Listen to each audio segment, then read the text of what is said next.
पिंपरी चिंचवड शहरात राष्ट्रवादी काँग्रेस अजित पवार गटाकडून पिंपरी चिंचवड महापालिकेवर मोर्चा काढून आंदोलन करण्यात आले। पिंपरी चिंचवड महापालिकेने तयार केलेल्या विकास आराखड्याविरोधात अजित पवार गट रस्त्यावर उतरला आहे। विकास आराखड्याच्या नावावर पिंपरी चिंचवड महापालिकेचे प्रशासक शेखर सिंह हे मनमानी पद्धतीने कारभार करत आहेत। दाट लोकवस्ती असलेल्या भागावर चुकीचे आरक्षण टाकून पिंपरी चिंचवड महापालिका हे नागरिकांच्या घरावर बुलडोजर चालवून जमीनदोस्त करणार आहे, असा आरोप यावेळी करण्यात आला। महापालिकेने तयार केलेल्या विकास आराखड्यात अनेक चुकीचे आरक्षण टाकण्यात आले असून हा आराखडा केवळ बांधकाम व्यावसायिक धार्जिन आहे, असा देखील आरोप राष्ट्रवादी काँग्रेस अजित पवार गट आणि शहरातील नागरिक करीत आहेत। याचाच निषेध नोंदवण्यासाठी राष्ट्रवादी काँग्रेस अजित पवार गटाच्या वतीने पिंपरी चिंचवड महापालिकेवर मोर्चा काढून आंदोलन करण्यात आले। विकास आराखड्यावर नागरिकांच्या 50,000च्या आसपास हरकती महापालिकेकडे आल्या आहेत।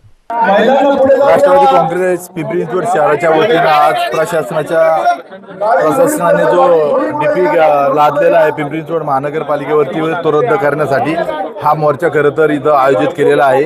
शगुन चौक ते पिंपरी चिंचवड महानगरपालिकेवर हा धडक मोर्चा जाणार आहे। पिंपरी चिंचवड शहराचे शहराध्यक्ष योगेशजी बल यांच्या नेतृत्वाखाली पिंपरी चिंचवड शहर राष्ट्रवादी काँग्रेस पार्टीचे सर्व पदाधिकारी अधिकारी सर्व नगरसेवक नगरसेविका या मोर्चामध्ये सामील झालेले, मोठ्या प्रमाणात नागरिक देखील या मोर्चामध्ये सामील झालेले। नक्की ज्या पद्धतीनं प्रशासनाने हा डीपी टाकलेला आहे त्यामध्ये वेगवेगळे आरक्षण असेल, डीपी रोड असेल, ते सर्व रद्द करण्यासाठी हा मोर्चा काढलेला आहे। भूमिका काय असणार आहे? प्रशासनाने जर दुर्लक्ष केलं तर आता सुरुवात आम्ही प्रशासनाच्या विरोधात डीपी रद्द व्हावा म्हणून हा मोर्चा काढलेला आहे। त्यानंतर आज आम्ही प्रशासनाला भेटून निवेदन देणार आहे, त्यानंतर पुढचे नियोजन ठरवलं जाईल।